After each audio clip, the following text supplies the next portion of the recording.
এমনিতে ব্যভিচার পাপ, তারপরে আবার প্রতিবেশীর সঙ্গে ব্যভিচার করা অপ্রতিবেশীর থেকে বেশি পাপ। তারপরে আবার বলা হচ্ছে নিজের মায়ের সঙ্গে ব্যভিচার যেমন পাপ, সুদের সর্বনিম্ন স্তরের পাপটা হচ্ছে নিজের মায়ের সঙ্গে ব্যভিচার করার মতো পাপ।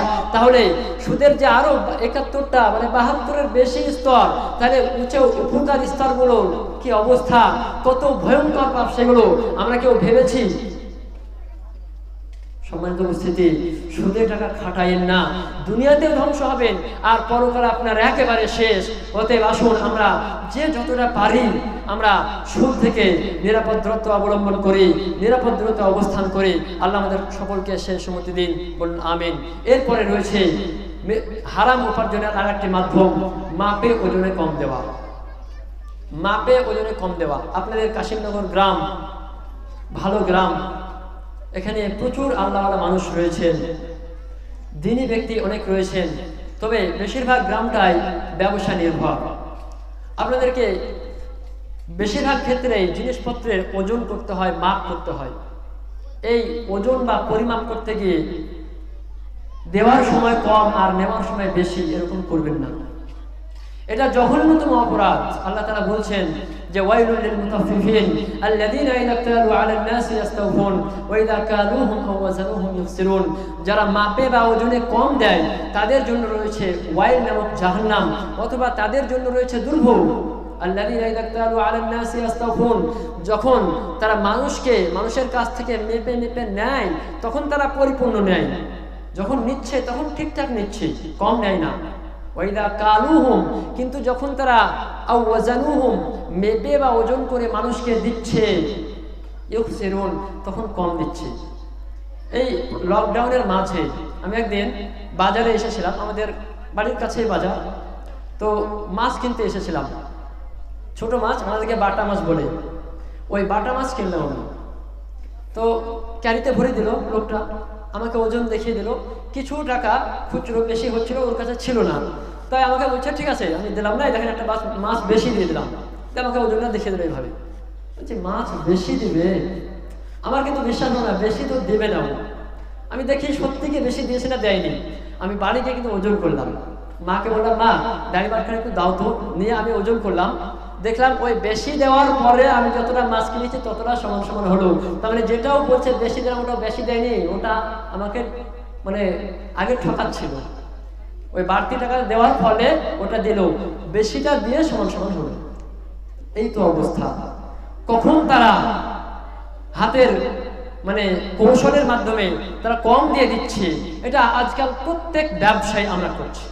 যারা ব্যবসায়ী কম বেশি সবাই, কিছু মানুষ হয়তো বাদ দিয়ে, এটা যে কত বড় অপরাধ আল্লাহ তাআলা কোরআনে বললেন। আল্লাহ রাসূলের হাদিস, তিনি বলছেন যে ওয়ালা তানকুসুল মিকিয়াল ওয়াল মিজান ইল্লা উখিযু বিসসিনিন ওয়া শিদ্দাতিল মাউনা ওয়া জাওরিস সুলতানি আলাইহিম। যখন কোন সম্প্রদায়ের মাঝে মাপে বা ওজনে কম দেওয়ার প্রথা চালু হবে, এই পাপটি যখন মানুষের মধ্যে ব্যাপক আকার ধারণ করবে, ইল্লা উখিযু বিসসিনিন, তখন তাদেরকে দুর্ভিক্ষ এসে গ্রাস করবে, ওয়া শিদ্দাতিল মাউনা, জীবনযাত্রার কাঠিন্য তাদেরকে ধরে ফেলবে, ওয়া জাওরিস সুলতানি আলাইহিম, এবং তারা অত্যাচারী শাসকের অত্যাচারের শিকার হবে। সম্মানিত উপস্থিতি, যখন মানুষের মধ্যে মাপে বা ওজনে কম দেওয়ার পাপ ব্যাপক আকার ধারণ করবে, তখন দুর্ভিক্ষ এসে তাদেরকে গ্রাস করবে। আর জীবনযাত্রার কাঠিন্য, অর্থাৎ পৃথিবীতে জীবনযাত্রা করতে গিয়ে শান্তি পাবে না, অশান্তি লেগে থাকবে। এখন আমাদের কোভিড বাস্তব যাই হোক, আমাদের অশান্তি কিন্তু হচ্ছে, ভয় কিন্তু হচ্ছে। আজকে সামান্য জ্বর সর্দি কাশি হলে কিন্তু আমরা অশান্তিতে ভুগছি। ও জাওরিস সুলতানি আলাইহিম, এবং অত্যাচারী শাসকের অত্যাচারের শিকার হবে। আজকে আমাদের উপরে এনে দেওয়া হয়েছে মোদি আর অমিতকে। মনে হচ্ছে যেন কখন এনআরসি করবে, কখন যেন এনপিআর করবে। কিছুদিন আগে আমরা ভোটার কার্ড, রেশন কার্ড, আধার কার্ড ঠিক করার জন্য লাইন দিয়ে রাত দিনকে এক করে আমরা পরিশ্রম করছিলাম। এনআরসি এনপিআর থেকে বাঁচার জন্য ওয়া জাওরিস সুলতানি আলাইহিম, অত্যাচারী শাসকের অত্যাচারের আমরা শিকার হয়ে গেছি। অত্যাচারী শাসক আল্লাহ তাআলা আমাদের ঘাড়ে চাপিয়ে দিয়েছেন। সব সময় আমাদের যেন ভয় হচ্ছে যে পশ্চিমবঙ্গে যদি বিজেপি জিতে যায় তাহলে কি হবে কি জানি, একটা ভয় হচ্ছে মনের মধ্যে। এটা আতঙ্ক। আল্লাহ পাঠিয়েছেন এদেরকে। হতে পারে আল্লাহর কাছে আমরা দোয়া করছি যেন না আসে যারা অত্যাচারে, আল্লাহ যারা আমাদের উপকারে আসবে না সেরকম কোনো শাসক তুমি নিয়ে এসো না। কিন্তু আমাদের পাপ যদি আমরা আরো বাড়াই, এগুলো করতে থাকি, তাহলে আল্লাহ তো চাপাবেন। আল্লাহ রাসূলের হাদিস ভবিষ্যৎবাণী তিনি করে গেছেন, এরকম হবে। অতএব আমাদেরকে এই ধরনের পাপ থেকে দূরে থাকতে হবে। আপনার উপার্জনের আরেকটি মাধ্যম হারাম উপার্জনের, সেটি হচ্ছে ঘিস। আরবিতে বলা হয় ঘিস। ঘিস মানে হচ্ছে প্রতারণা, ধোঁকা, প্রবঞ্চনা, ঠকানো। একটা উদাহরণ দিই, যারা চালের ব্যবসা করে, চালে কাঁকর মিশিয়ে দেয়, পাথর মিশিয়ে দেয়। এক বস্তা চাল কিনেছিলাম সেদিন, সেখানে লেখা আছে 100% স্টোন ফ্রি, ইংলিশে লেখা আছে 100% স্টোন ফ্রি। তার মানে কি? মানে 100% পাথর মুক্ত চাল।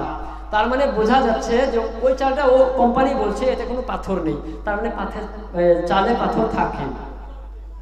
ব্যবসায়ীরা পাথর মিশাচ্ছে। 1 কুইন্টাল চালে হয়তো 5 কেজি পাথর মিশিয়ে দিল, খুঁজেও সেরকম পাওয়া যাবে না, কিন্তু 5 কেজি চালের ব্যবসা বেশি হয়ে যাবে। যারা পাটের ব্যবসা করে, আমাদের দিকে পাট হয়, পাটে পানি মিশিয়ে দেয়, পাটটা ঠিকঠাক শুকায় না। ধানে ধুলো মিশিয়ে দেয়, মানুষকে ধোঁকা দিচ্ছে, প্রতারণা করছে। আল্লাহ রাসূল সাল্লাল্লাহু আলাইহি ওয়াসাল্লাম বলেন, মান গাশশানা ফালাইসা মিন্না, যে ব্যক্তি আমাদের ধোঁকা দেয়, যে ব্যক্তি আমাদের সঙ্গে ঘিস করে, সে আমাদের দলভুক্ত নয়। হারাম উপার্জনের আরেকটি মাধ্যম হচ্ছে গুলুল। গুলুল মানে হচ্ছে সমস্ত রকমের অবৈধ উপার্জনকে গুলুল বলা হয়। বিশেষত সরকারি বা জনগণের সম্পদ কোনো নেতা, কর্মকর্তা, কর্মচারী বা জনসাধারণ কর্তৃক অবৈধভাবে জবরদখল করে ভোগ করাই হচ্ছে গুলুল। আবার বলি, সরকারের বা জনগণের সম্পদ কোনো নেতা, কর্মকর্তা, কর্মচারী কিংবা কোনো জনসাধারণ কর্তৃক অবৈধভাবে জবরদখল করে ভোগ করাটাই হচ্ছে গুলুল। যেমন ধরুন, আপনার রাস্তার ধারে বাড়ি, রাস্তাটা বেশ চওড়া রাস্তা ছিল, ওখানে ম্যাপে আপনার জায়গা বেশ দূরে ছিল, রাস্তা চওড়া। আপনি দেখছেন বাড়ি করার সময় যে এই জায়গাটা একটু ধরে নিলে কেমন হয়, রাস্তাটা এত দরকার নাই, এখন মানুষ করছে বা এমন একটা করছে টেম্পোরারি ভাবে, হয়তো রান্নাঘর করে দিচ্ছে যেন ভাঙা যায় পরবর্তীতে, বা হয়তো দোকান ঘর করে দিল, পরবর্তীতে ভেঙে দেবো। এই যে দখল করছে জনগণের সম্পদ বা কোম্পানির সম্পদ, বিদ্যুৎ, কারেন্ট হুকিং করে চালাচ্ছে, সব গুলুলের অন্তর্ভুক্ত। এছাড়া আপনার কোনো সরকারি বা বেসরকারি প্রতিষ্ঠানে যারা কাজ করেন, সে মাস্টার হোক বা অন্য কোনো পেশা, কোম্পানি বা সরকার যিনি কাজ দিয়েছেন, কর্মদাতা, তিনি আপনাকে যে নির্দিষ্ট সময় দিয়েছেন, অ্যারাইভাল টাইম, আগমনের সময়, এবং ডিপার্চার টাইম, প্রস্থানের সময়, কোনো ব্যক্তি যদি সেই অ্যারাইভাল টাইমের পরে আসে বা ডিপার্চার টাইমের আগে চলে যায়, কিন্তু খাতায় লেখার সময় ঠিক টাইম করে দিচ্ছে, অথবা অ্যারাইভাল ডিপার্চার টাইম ঠিক আছে কিন্তু সে কাজে ফাঁকি দিচ্ছে, ক্লাসে পড়াতে গিয়ে ছাত্রদের ঠিকঠাক পড়াচ্ছে না, ঘুমাচ্ছে, তোরা পড় বলে চেয়ারে হেলান দিয়ে ঘুমিয়ে গেল, ছেলেরা থালা বাজাচ্ছে, কিছুক্ষণ পরে খিচুড়ি হবে, খাবে, মাস্টার হেলান দিয়ে ঘুমাচ্ছে। এই সমস্ত ভাবে এই সবগুলো যে উদাহরণগুলো দিলাম, সবগুলো গুলুলের অন্তর্ভুক্ত। কোনো ভালো মানুষের পক্ষে বা কোনো নবীর পক্ষে এটা সমীচীন নয় যে সে গুলুল করবে। আল্লাহ তাআলা বলেন, ওমা কানা লিনাবিয়্যিন আন ইয়াগুল্লা ওয়া মান ইয়াগুল ইয়াতি বিমা গাল্লা ইয়াওমাল কিয়ামা সুম্মা তুওয়াফা কুল্লু নাফসিন মা কাসাবাত ওয়া হুম লা ইউযলামুন। কোন নবীর জন্য সমীচীন নয় যে সে গুলুল করবে। যে ব্যক্তি গুলুল করবে, ইয়াতি বিমা গাল্লা ইয়াওমাল কিয়ামা, কিয়ামতের দিনে সে সেই গুলুলকৃত জিনিসটা নিয়ে আল্লাহর সামনে আসবে। সুম্মা তুওয়াফা কুল্লু নাফসিন মা কাসাবাত, এবং প্রত্যেকটি আত্মা যে যা কামিয়েছে প্রত্যেককে তাই দেওয়া হবে। ওয়া হুম লা ইউযলামুন, কারো প্রতি কোনো জুলুম করা হবে না। গুলুল যে বিষয়ে করবেন সেটা নিয়ে আপনি আসবেন। জায়গা জবরদখল করেছেন, ওটা নিয়ে আসবেন আল্লাহর সামনে, তারপরে আপনি যা করেছেন তার প্রতিদান আপনাকে দেওয়া হবে। মনে রাখবেন, কারো জায়গা যদি জবরদখল করেন, আল্লাহ তাআলা নবী সাল্লাল্লাহু আলাইহি ওয়াসাল্লামের হাদিস যে মান আখাযা শিবরাম মিনাল আরদি যুলমান ফাইন্নাহু ইউতাওয়াক্কু ইয়াওমাল কিয়ামাতি মিন সাবঈ আরদিন। কেউ যদি কারো সম্পত্তি 1 বিঘত পরিমাণ, এই 1 বিঘত আধাত, এই 1 বিঘত পরিমাণ সম্পত্তি যদি কেউ শিবরান জবরদখল করে, অন্যায়ভাবে গ্রাস করে, ফাইন্নাহু ইউতাওয়াক্কুহু ইয়াওমাল কিয়ামাতি মিন সাবঈ আরদিন, সপ্ত স্তর জমিন সহ সেই জায়গাটা বেড়ি বানিয়ে তার গলায় কিয়ামতের দিনে পরিয়ে দেওয়া হবে। জবরদখল করবেন, মানে ভুয়া রেকর্ড বের করেছেন, ভুয়া ভাবে আপনি মানে রেজিস্ট্রেশন করে নিয়েছেন। দুর্বল মানুষ, অশিক্ষিত, তার এই দুর্বলতার সুযোগ নিয়ে আপনি জবরদখল করেছেন, কুক্ষিগত করেছেন। এখানে হয়তো বেঁচে যেতে পারেন, পরকালে বাঁচবেন না। ওটা সহ সপ্ত স্তর পৃথিবীকে আপনার গলায় বেড়ি বাড়িয়ে পরিয়ে দেওয়া হবে। এইভাবে আরো অনেক কিছু হারাম উপার্জনের মাধ্যম রয়েছে। 12টা টাইম ছিল, 12টা হয়ে গেল। মনে রাখবেন, হারাম উপার্জন খেলে বা হারাম জীবিকা খেয়ে আমাদের ক্ষতি কি? একটা হাদিস অনুবাদ করে শেষ করব। আল্লাহ রাসূল সাল্লাল্লাহু আলাইহি ওয়াসাল্লামের হাদিস। আল্লাহ রাসূল সাল্লাল্লাহু আলাইহি ওয়াসাল্লাম বলছেন যে ইন্নাল্লাহা তাইয়্যিব লা ইয়াকবালু ইল্লা তাইয়্যিবা, আল্লাহ তাআলা পবিত্র, তিনি পবিত্র ছাড়া অন্য কিছু গ্রহণ করেন না। যেগুলো পবিত্র, যেগুলো হালাল, সেগুলোই গ্রহণ করবেন। পবিত্র ছাড়া অপবিত্র বা হারাম ভাবে উপার্জিত সম্পদ কিছুই গ্রহণ করবেন না। যত সব যে দান করে দেন তাও গ্রহণ করবেন না। ওয়াইন্নাল্লাহা আমারাল মুমিনিন বিমা আমারা বিহিল মুরসালিন, আর আল্লাহ তাআলা মুমিনদেরকেও সেই নির্দেশ দিয়েছেন যা তিনি রাসূলদেরকে দিয়েছেন। তারপরে তিনি একটি আয়াত বললেন, আল্লাহ রাসূল সাল্লাল্লাহু আলাইহি ওয়াসাল্লাম বললেন, ইয়া আইয়ুহার রাসূলু কুলু মিনাত তাইয়্যিবাতি ওয়া আমালুস সালিহা, হে রাসূলগণ, কুলু মিনাত তাইয়্যিবাত, তোমরা পবিত্র রিজিক ভক্ষণ করো, ওয়া আমালুস সালিহা, এবং সৎকর্ম করো। এখানে আয়াতে আগে বলা হলো পবিত্র রিজিক ভক্ষণ করো, তারপরে সৎকর্ম করো। তার মানে কি? সৎকর্ম কবুল হওয়ার পূর্ব শর্ত হচ্ছে পবিত্র রিজিক খাওয়া। এই নির্দেশটা তিনি রাসূলদেরকে দিয়েছেন আল্লাহ তাআলা, এবং আল্লাহ রাসূল বলছেন ওয়াইন্নাল্লাহা আমারাল মুমিনিন বিমা আমারা বিহিল মুরসালিন, রাসূলদেরকে আল্লাহ তাআলা যে নির্দেশ দিয়েছেন মুমিনদেরকেও সেই নির্দেশ দিয়েছেন। অর্থাৎ মুমিনদের প্রতিও আল্লাহর নির্দেশ হলো যে মুমিনরা যেন আগে হালাল রিজিক ভক্ষণ করে তারপরে সৎকর্ম করে, কারণ হারাম রিজিক খেয়ে সৎকর্ম হয় না, সেটা কবুল হবে না, গ্রহণযোগ্য হবে না।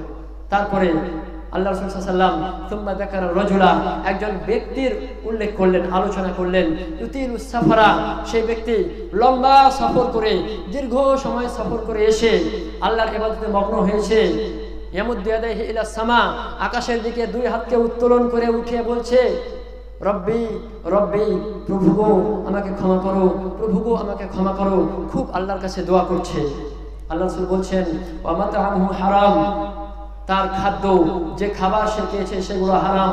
ওয়া মাশরাবুহু হারাম, তার পানীয় যা সে পান করেছে সেগুলো হারাম। ওয়া মালবাসুহু হারাম, তার পোশাক যা সে পরিধান করে আছে সেটাও হারাম টাকায় কেনা।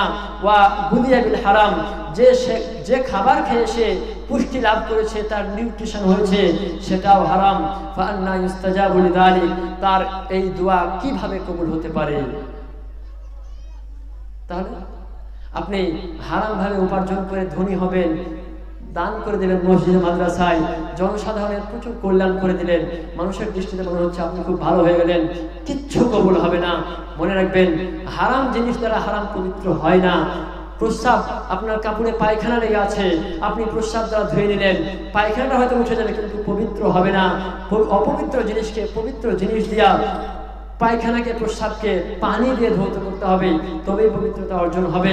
আপনি হারাম জিনিস খেয়ে, হারাম জিনিস দিয়ে আপনার রক্ত মাংস গঠিত হয়ে, হারাম জিনিস দিয়ে কেনা আপনি কাপড় পরে আপনি আল্লাহর কাছে কেঁদে একবারে আপনার কাবা ঘরের দেয়াল ভিজিয়ে দিবেন, আপনার কিচ্ছু কবুল হবে না, সব বৃথা, সব বেকার। অতএব হারাম উপার্জন যে কত ভয়ঙ্কর, হারাম উপার্জিত অর্থ সম্পদ ভক্ষণ করলে আমাদের যে কি ক্ষতি হবে আমরা আশা করি কিছুটা বুঝতে পারলাম। আল্লাহ যেন আমাদেরকে রিজিকের কনসেপ্টটা ঠিক মতো বোঝার তৌফিক দান করুন। মনে রাখবেন, আবারও বলছি সেই আগের হাদিসটি, যে প্রত্যেক এর রিজিকের দায়িত্ব আল্লাহ নিয়েছেন, আল্লাহ অবশ্যই দেবেন। আর আল্লাহ লিখে দিয়েছেন আমরা যখন মায়ের গর্ভে 4 মাস সে সময়। অতএব আমাদের বেশির পেছনে ছোটার কোনো প্রয়োজন নেই। আপনি যেটা পাওয়ার সেটা পাবেন, অবশ্যই পাবেন। একটা ভাতের দানা কম খেয়ে আপনি মারা যাবেন না, যটা খাওয়ার ততটাই খাবেন, একটাও কম হবে না। অতএব হারাম হালাল বাছ বিচার করাটাই হচ্ছে মেন বিষয়। আমরা যেন উপার্জনের, বিশেষ করে উপার্জনের ক্ষেত্রে হারাম হালাল বাছ বিচার করতে পারি। আল্লাহ আমাদের সকলকে হারাম হালাল বোঝার এবং রিজিকের ধারণাটা পরিষ্কারভাবে বোঝার এবং সেই মতো আমল করার তৌফিক দান করুন। আমিন। আকুলু কওলি হাদা আস্তাগফিরুল্লাহ লি ওয়া লাকুম ওয়া লিসাইরিল মুসলিমিন ওয়া আখিরু দাওয়ানা আলহামদুলিল্লাহি রাব্বিল আলামিন। ওয়াসসালামু আলাইকুম ওয়া রাহমাতুল্লাহি ওয়া বারাকাতুহু।